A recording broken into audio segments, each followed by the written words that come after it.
Good morning. Today is Thursday, May 28th. There are times in our life that we feel organized. Maybe not often, but there are those times that we feel like life is pretty much together and we're headed in a good direction. But then, suddenly, we are disorganized. Something has come along that was unexpected. And when life turns into a mess, we start looking around for some sort of stability. We want to be reorganized. There is a writer by the name of Walter Brueggemann who has written much about the Psalms, and he classifies the Psalms in three categories: Psalms of orientation, Psalms of disorientation, and Psalms of reorientation. It's the same idea. We go through times of feeling good about ourselves, and then sometimes very suddenly, we're left in confusion, sometimes even pain. And at that point, we start looking for answers and a way back to what we want life to be. We may not even realize then that what life is going to end up being because of the hardship may be even better, stronger. Because of this path that we find ourselves on, this path of having life together, and then seeing life get all messed up for whatever reason, and then being shown a way back. There are a few things for us as Christians to grasp here.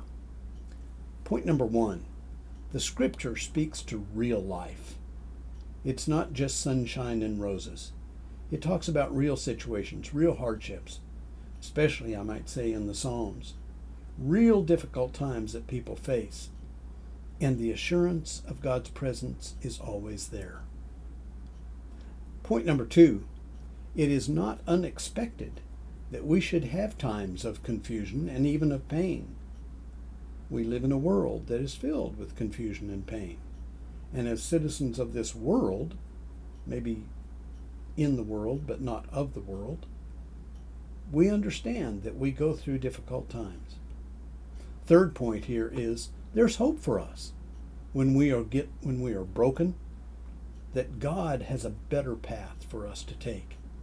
And then finally, number four, that better path that leads to growth and strength is most often accompanied with pain of one kind or another.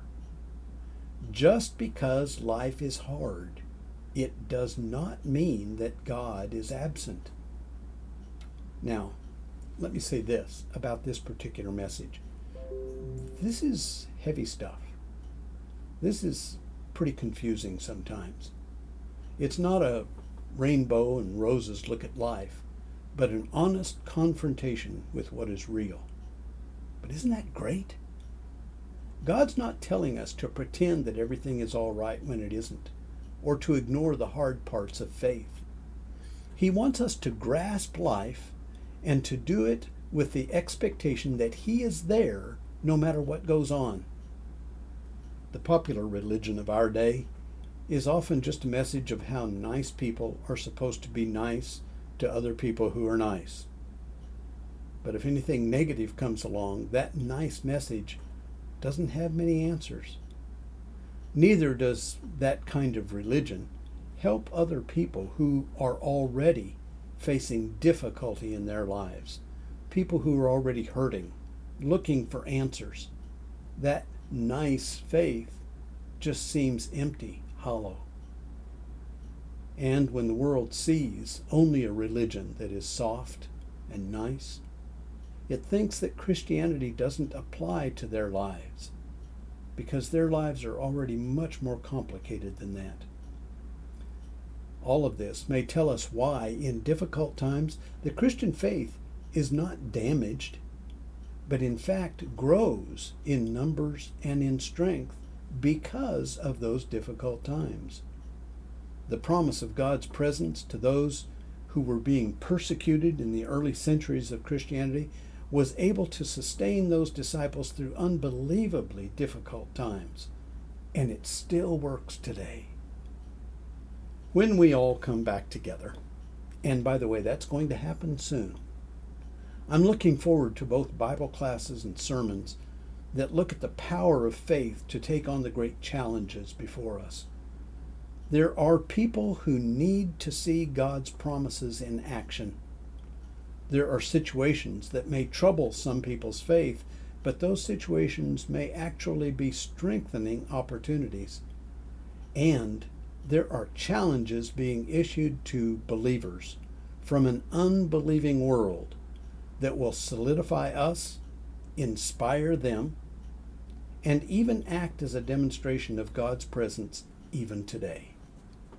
Christians, we have reason to even rejoice at the storms that blow into our lives, those difficult times that come along.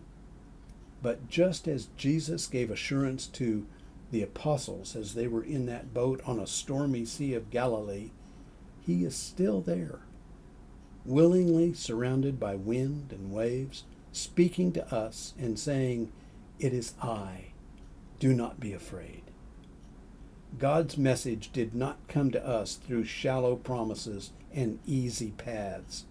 It came through the blood of Christ and the faith that overcomes the world. Go make this work.